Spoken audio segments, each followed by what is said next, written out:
You're live. You're live. All right. Can you make sure, if somebody can respond online, and make sure that you can hear me okay? All right. We had some technical difficulties. Apologies for that. YouTube and live streaming were not agreeing, but we are on. We are live streaming online, and we are in person. And those of you online, you can't see it, but this room is jam-packed. Standing room only. I am in awe of the crowd we got here today. So thank you all for joining. My name is Curtis Dykstra, Parks Naturalist and Program Supervisor with Ottawa County Parks. And I want to welcome you to Coffee with the Birds, the Birding Tidbit segment for the March edition of the 2024-2025 winter season, which is the final Coffee with the Birds of the season until next December. So if you are a new time attender online or in person, thank you and a special welcome to you. I'm not going to belabor the point because I want to get into this because we're a little behind. And I do want to say thank you to our Mug Club members. If you are here and you have your mug, feel free to raise your mug. Thank you to those of you who have purchased your $25 membership to support Coffee with the Birds and feeding the birds at the feeder. It's got a wonderful picture on there. Thank you, Ryan, wherever you are in here. Raise your hand. I don't even see where you are. Oh, right there. You got to raise it higher than that. Usually you're pretty easy to pick out in a crowd because he's tall. But please do pick up your membership. You can do that online with this code here, or you can get it at the front desk afterwards. Also, we have mugs. We have mugs for sale, yes, but we also have calendars for sale with all of the winners and some additional great photos from the contest this year. $25 will get you a calendar. I know it's March, but you know what? There's still a lot of beautiful pictures to be had on that calendar. So there, I can skip by that. Oh, I'm going to skip by that because I've got something brewing. So stay tuned. If you are in on the, so I didn't finish this slide and I forgot to take it off, but trying to come up with a sticker or a pin that represents birding in Ottawa County. And you can show your support on your travel mug or on your car or something like that. So we didn't get it all ironed out yet, but be on the lookout in the near future for something like that to pop up. Okay. So what is this? This is the birding tidbits. And you know what I'm going to do? I'm going to put this down. I can see I'm highlighted pretty sharply against the background there. Online, it looks pretty bad. I'm just a silhouette. There we go. That should help. There, that's better. Sorry about that, all of you online. Birding Tidbits is a bite-sized presentation on anything bird-related. And this is perhaps my favorite topic of birding tidbits. We do a variety of different topics, from bird identification to, last time was where to go in winter to see birds. I highlight the winning bird photo of the year. So in December, we talked about the American avocet. Do a variety of different things. And then we also have interviews with all of the winners of the photo contest, and we highlighted that in January. But this one is where I get to tell a personal story about birding.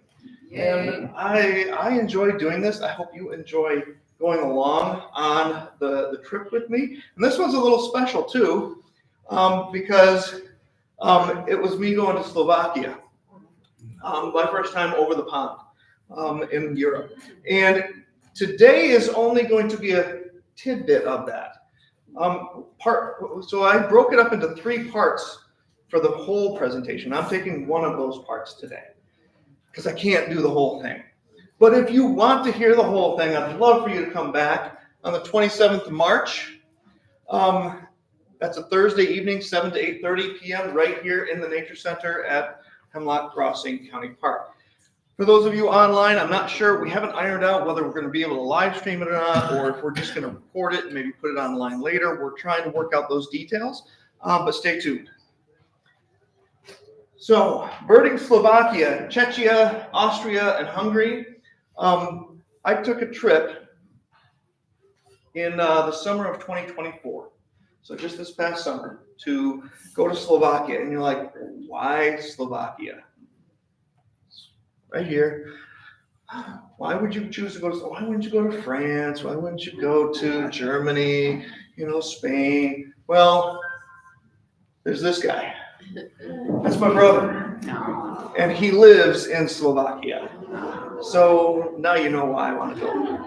And I had never been to visit him. He'd always come back to the States and, oh no, don't come visit me. I'm like, yes, I'm going to come visit you. And it finally happened this last summer for me to spend 3 weeks in Slovakia with my brother.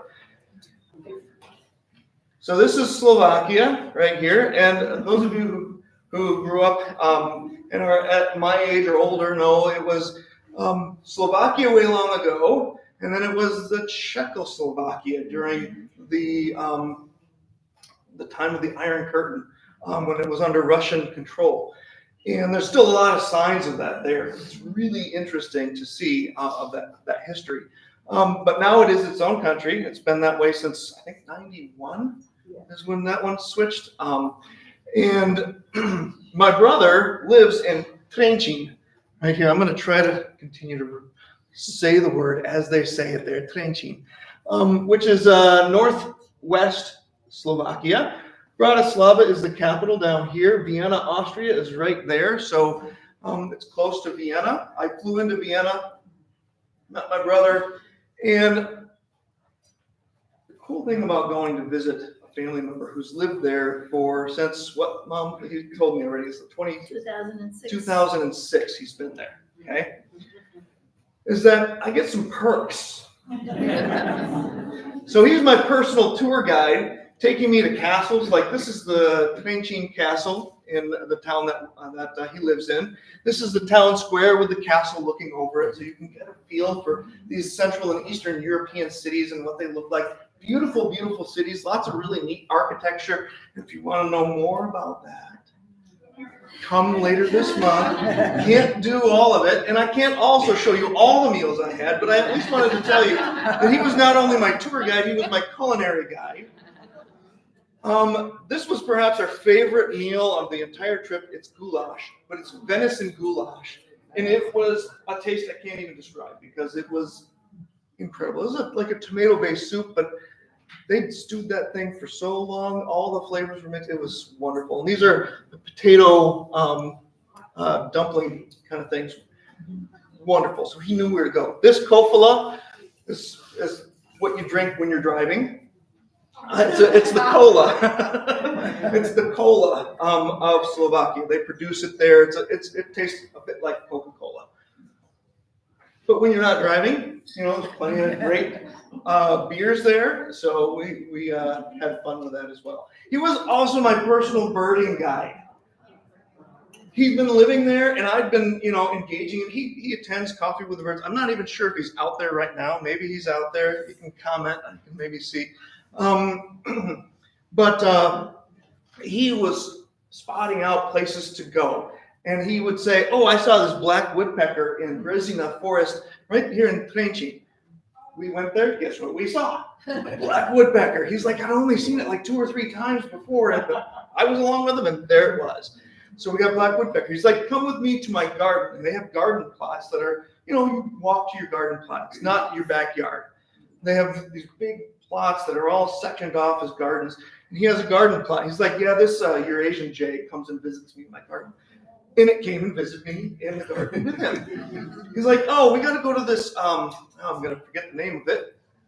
This little creek by this town, not too far from here, that I've only ever seen the gray wagtail at that spot. We go there. So I'm like, yeah, I like this. A personal bird guide. He's also interpreting the signs here along the Va River. So it's all in Slovak. I can't read it. I met the guy who actually made these signs later on too, so pretty neat. But I had a great time with my brother. Great to catch up with him, spend some time with him, and great on a lot of fronts. So what is the part that I had to pick for this particular presentation? And it is Hungarian Birding Happenstance. That's what I call this story. AKA Hungry for Birding. But so why am I talking about Hungary when I'm talking about birding in Slovakia? Well, Slovakia was home base, but we went to Czechia. We went to, which is the Czech Republic. They like to be known as Czechia now. We went to Austria and we went to Hungary. And why did we go to Hungary? Well, because I got this email in April 11th, 2024. And David, if you're out there, I know I told you that this was going to happen, this live stream. I'm talking to you now, David. I hope, let us know if you're out there, comment and let us know. This email literally reads, we are Hungarian birders. I had already had my trip booked. This is April. I'm leaving in June. Okay. We are Hungarian bird watchers and bird photographers visiting Holland till next Tuesday. We visited the nature center at Hemlock Crossing yesterday because we heard that great horned owl and barred owl were sighted, but unfortunately we could not find any. One of your colleagues in the center, April Schultz, who now volunteers, some of you know that our former director's wife volunteers here, she directed them to email me, and I'm glad she did. One of your colleagues in the center said, you were the expert and might help us find the species. Thanks for any feedback. Best regards, Chaba and David. David is a 16-year-old kid, and his father, Chaba, were visiting. So I'm like, irony of all ironies. Of course I'm going to connect with them. So I emailed them back, and we set up a date to get together, and we went out and we went owling. Because he wanted to see owls. And I knew at the time where a barred owl had been hanging out. This is David's photo from Grand River Park. Nice. Then after that, we went to another location, undisclosed location, private nest. Great horned owl on nest. And then it got dark, and I said, do you want eastern screech owl too? And we went and we got eastern screech owl as well. So 3 owls for them. I'm like, it was so much fun entertaining them here, showing them around. Hearing things from a different culture, a different background, but yet we have this common thing called birds that we love.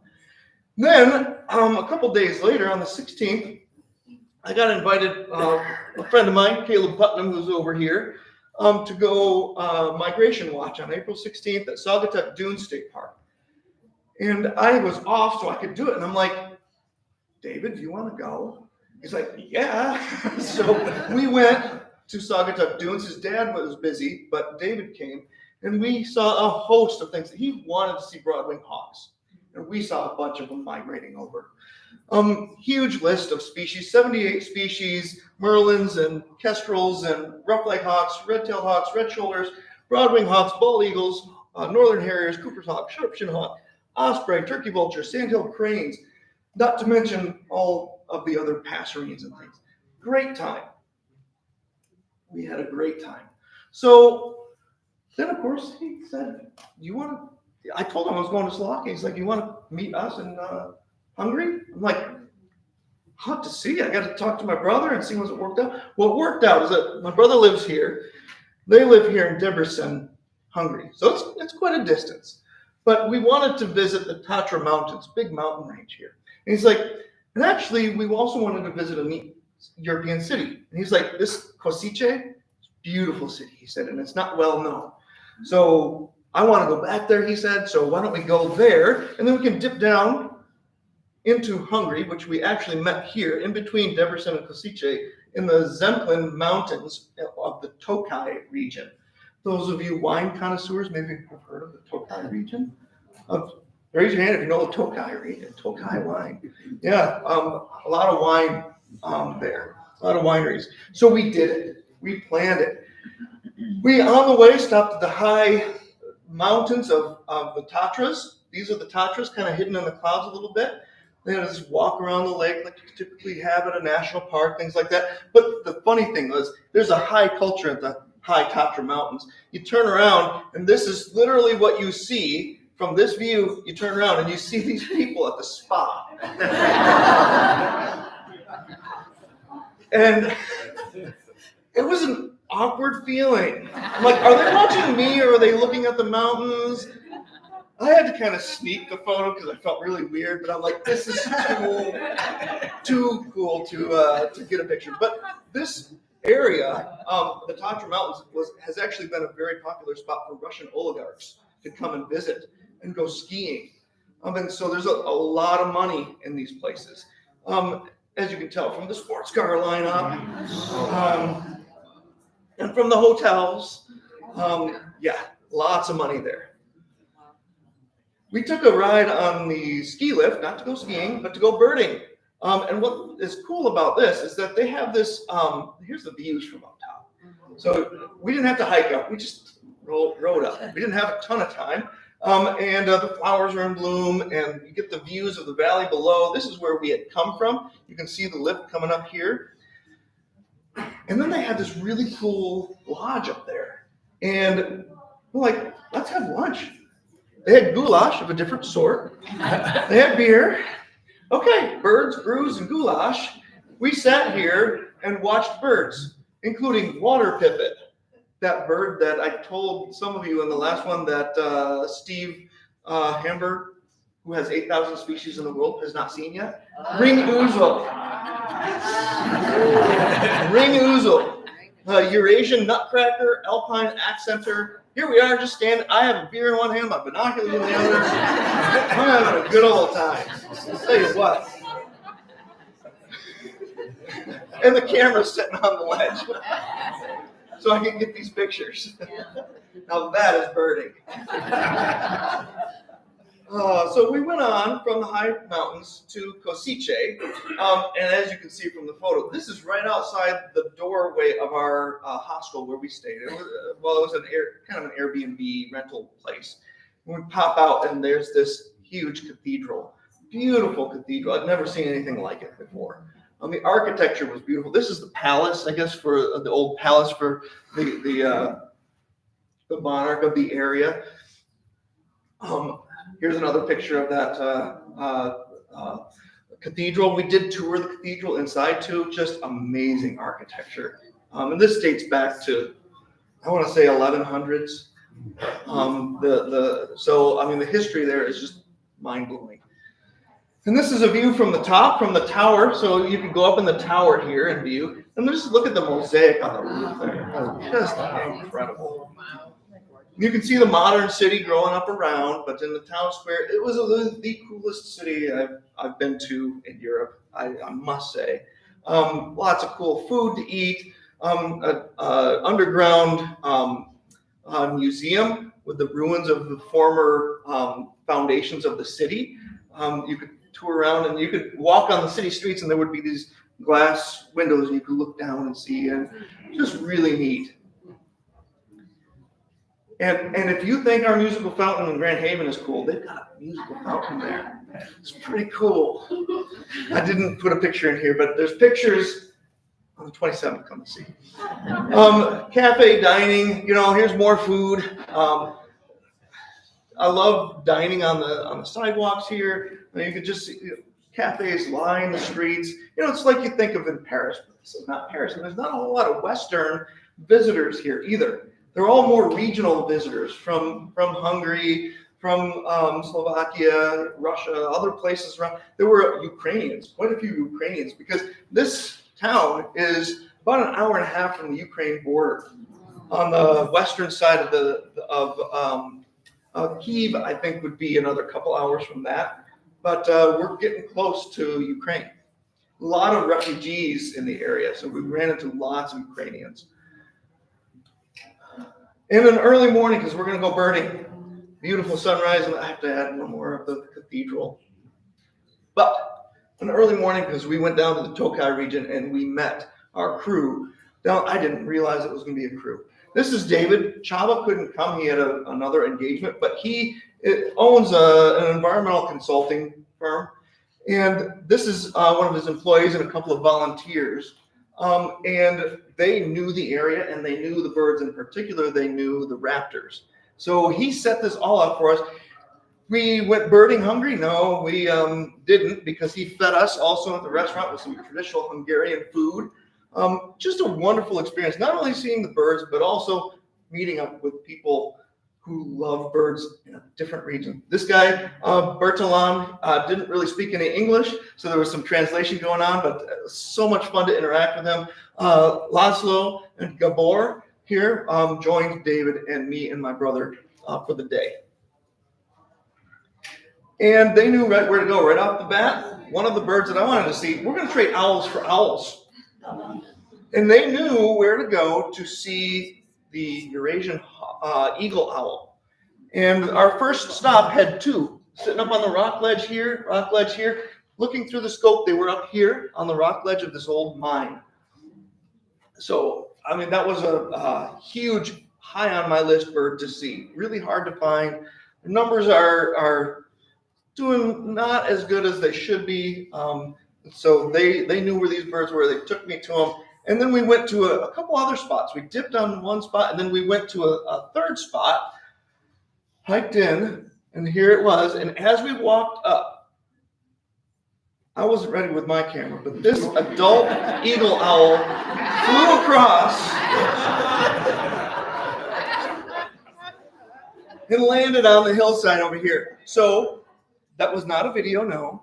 It was a little bit of PowerPoint animation, but the picture was taken by David of the actual owl as it flew across while I was standing there watching it. So I'm like, this is, you know, we're representing. And then it landed, and you can see it in the brush, and it was hiding out in the brush up here. But I did get a little video of it. Let's see if that, there we go. You can see him turn his head. You think our great horned owl is big? This guy's bigger.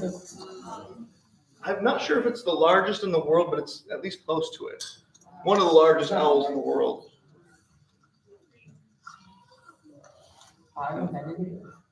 So already the day was good.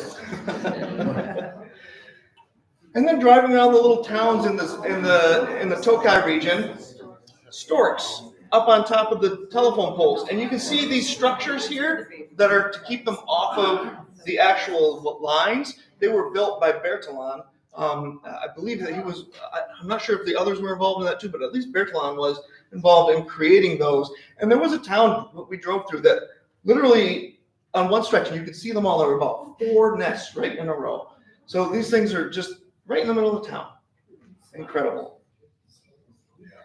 And then when they're harvesting the wheat fields in the area, they all come for the insects. And so this is a distant photo, but you would see dozens of them sometimes out in the fields picking up the insects after they came through with the tractor.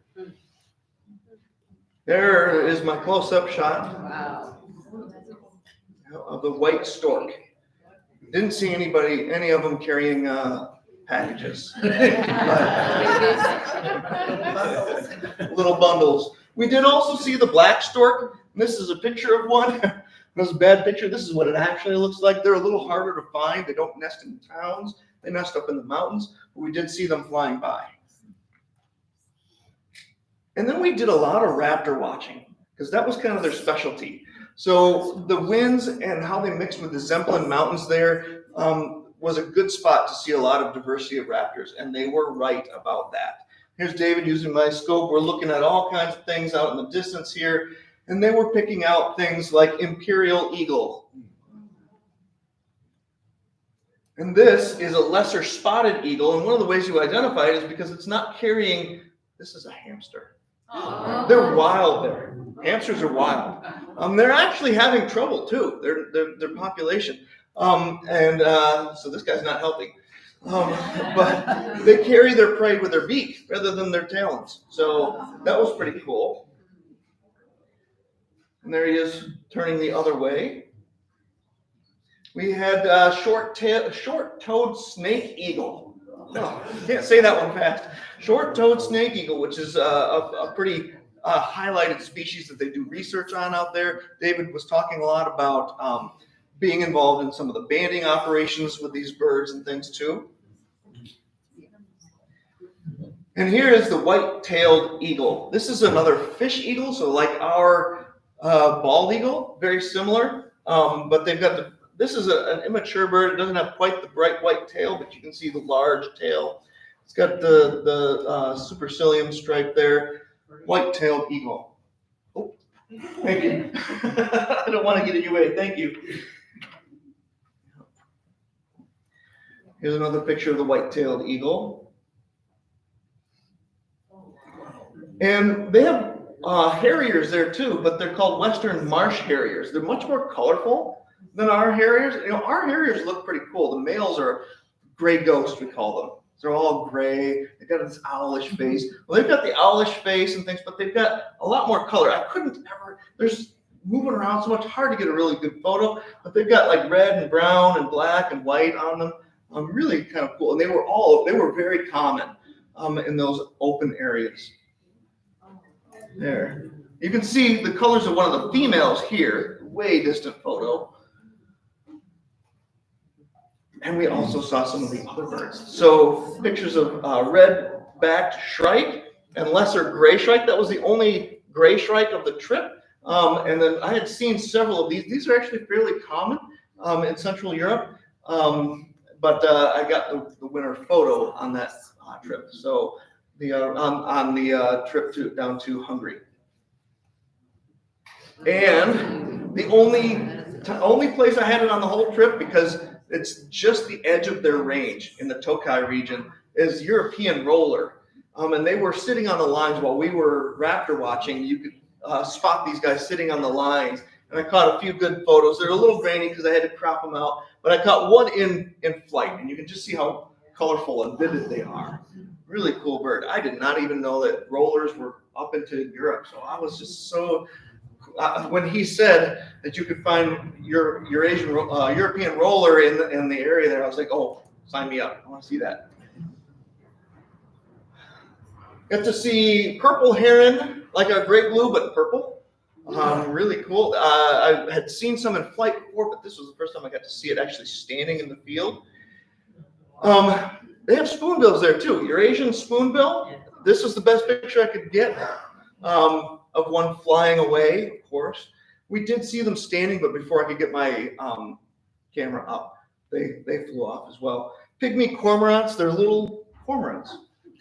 The name fits, little cormorants.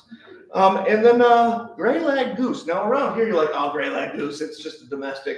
These are actually wild gray-lag geese. They live in that region of Europe. So I can count that as a species on my list now, not just a domesticated, because a lot of them in the area. Sometimes you find them at parks and things, released birds. And common crane, like our sandhill crane, with the geese in the background there. And here's a view from up in the Zemplin Mountains. After we were done birding with them and having just a great time, and Bertalan, he even took us over to his house and he gave us each, my brother and I, a bottle of Tokai wine, which was, my brother had said that they're very hospitable people, and he was right. And I mean that, I'm not just saying that because you might be watching. Very hospitable people. They really wanted to have us have a good time. And whenever I told somebody before we went what the circumstances were, they're like, oh, you so have to do that. Because I don't know if it's going to work out with distance and things like that, but everybody said it, and I do not regret it. My brother doesn't regret it. It was an incredible experience to bird with some experts from Hungary while we're there. And I, of course, saw birds I would never have seen otherwise. And I would go back in a heartbeat. In a different season, I would like to visit the national park, which he said isn't real great in June, but earlier in the season, there's a, now I'm going to lose the national park name, that's actually closer down to Debrecen. So I would do it again. But this is the region that we were birding down here. And then my brother and I climbed up the mountain after we parted ways because we wanted to do a little bit of birding at night. I said I still might want to find a Ural owl or Ural owl. Our company was like, you're probably not going to have it. But I'm like, at least I'm going to try. So we went up at night and did some owling. And we did see a hedgehog, which they're so cute. And they kind of ball up too. They don't run away. They ball up, and you can come right up to them, and so cute. They stick their little spikes up in the air like they're going to do something to you. So this is an Ural owl. This is not my picture. You can see David sent this to me weeks or months later. I think it was a couple months later after I had gotten back. He's like, look at the picture I took. I'm like, yeah, you couldn't have done that when I was there. No, I'm just kidding. But this is a really sought after species, pretty secluded, pretty rare to see. They're actually kind of like goshawks too, in that they attack people. when they're by nest, they will readily attack people. So kind of a cool, elusive species that I wanted to see. He sent the picture. Did we see it? No, we did not. We did see tawny owl though. There he is. And here's a little video of him in my red light. Oop, kind of back up here. He calls right at the end here. That's their call. It sounds like he's sneezing or something. Yep. That's one of the more common species of owls there. Well, then it was time to head home, not only from Hungary, but also from Slovakia. And I'm skipping ahead in time a little bit. But in order to say farewell, and I kept this slide in here for this group because of a couple of things that I did that I wanted to share. So saying farewell to Slovakia meant one last meal. And my brother said, we have to go to the trout farm. They have lots of fish farms, and there was a trout farm. And they're like, they smoke it right on site. It's the most incredible thing. They literally serve you a fish on a plate. I'm like, this is interesting. So you peel back the skin and you just start eating it, and it was the best trout I've ever had. Excellent with a Steiger. This is one of my favorite dark brews there, and some bread. It was incredible. And then we went birding because it was in the forest, so you could eat and then just go walk the trails around, and we went birding. It was fun, a lot of fun. One last castle. This is the Devine Castle. This is at the confluence of the Va River coming from the north down into the Danube River. So this is just outside of Bratislava. And really interesting to walk the trails there because they have monuments there for when they were behind the Iron Curtain, when they didn't have freedom.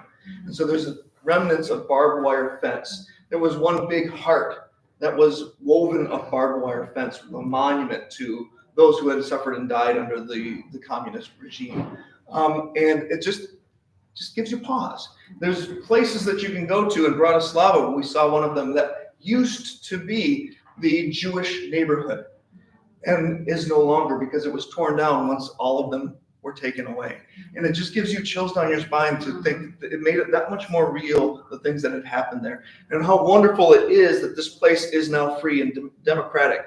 I'm not going to go on about that, but it was quite a cultural experience to see that.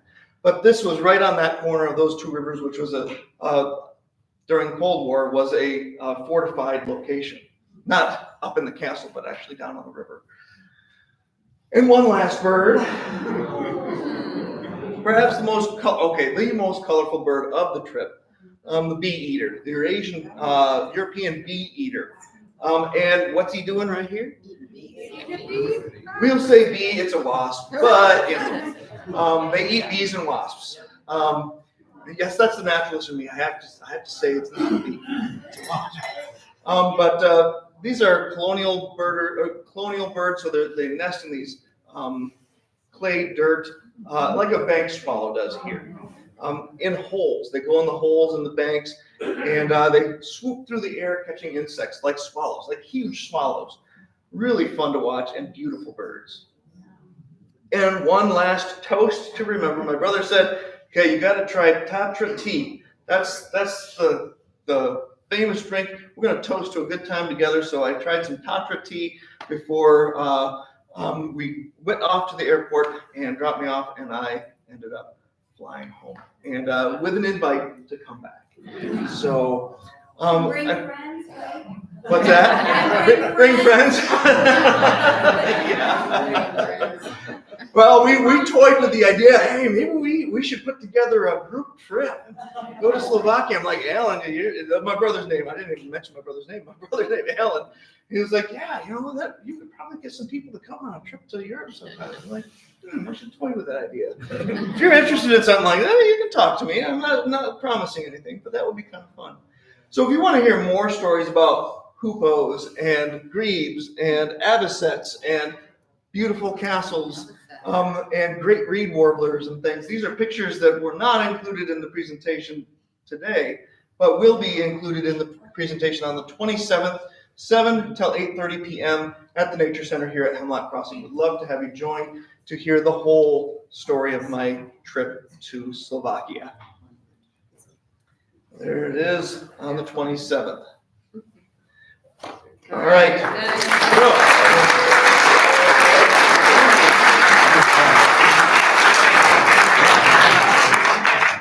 Thank you all for sharing with me in that adventure. Now to wrap up our Birding Tidbits presentation, we have to do the door prize. And I see it's up on the table here for me. Okay, we've got several today. And we've got a pin to give away. We've got a couple of feeders here that Eric, where is Eric? Eric gave me. Eric Slaughter gave me. He drilled these out and he said, give them away, use them. We've got one out there. We've got one or two more back there, but I wanted to give a couple away. These are the suet feeders that you can stuff suet into. We've got the brine feed and feeder here combination. This is good, pricey, good feeders. They give us good feeders. So thank you to, you know what? There, I need to, there. So thank you to DeBrine for their donation here. And then I've got a bird pin here. So I'm going to, without further ado, pick some names.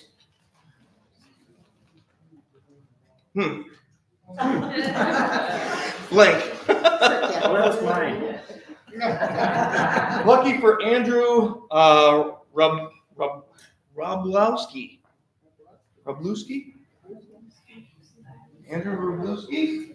Well, I'm going to put that here, and I will get in touch with Andrew for his suet feeder. The next suet feeder, hopefully we can get somebody in the crowd. We had, both of them last time were in the crowd. We've got Scott Schmidt. I know he's here, isn't he? Scott Schmidt.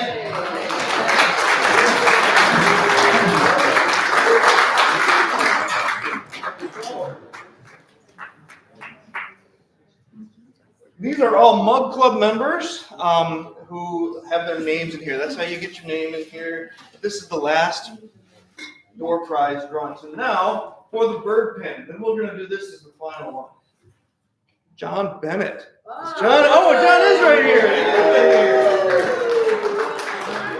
I'll let you take a look at it. Just pop one out there and let me know which one you choose. Do you know which one you want? And I like your shirt. Yeah, Curtis.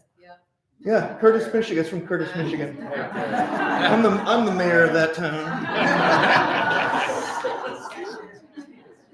It's up by Seney Wildlife Refuge. So this is a house wren. Okay, drum roll, please. The final prize. Stir this up real good. Nobody wins. Wow, what are the chances? Who did that? I have a feeling Tabitha did. Testing you. Pamela Stevens. Is Pamela Stevens? Oh, excellent.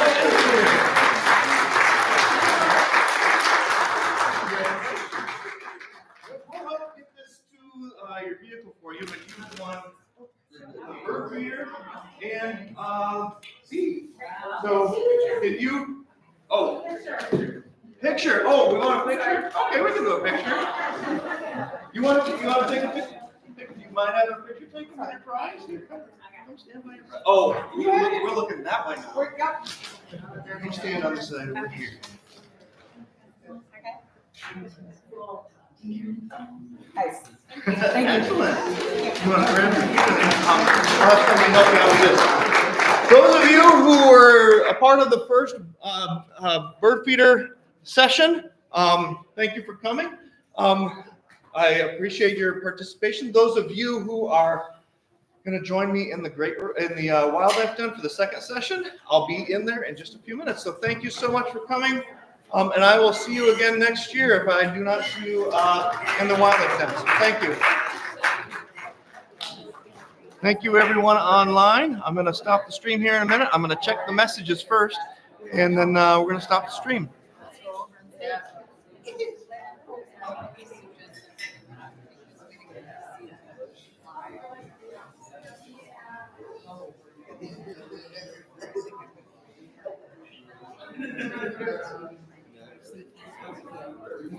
Don't trip over it.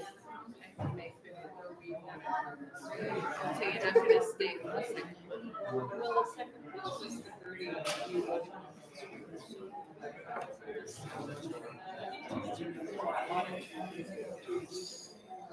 See, I mean, it's.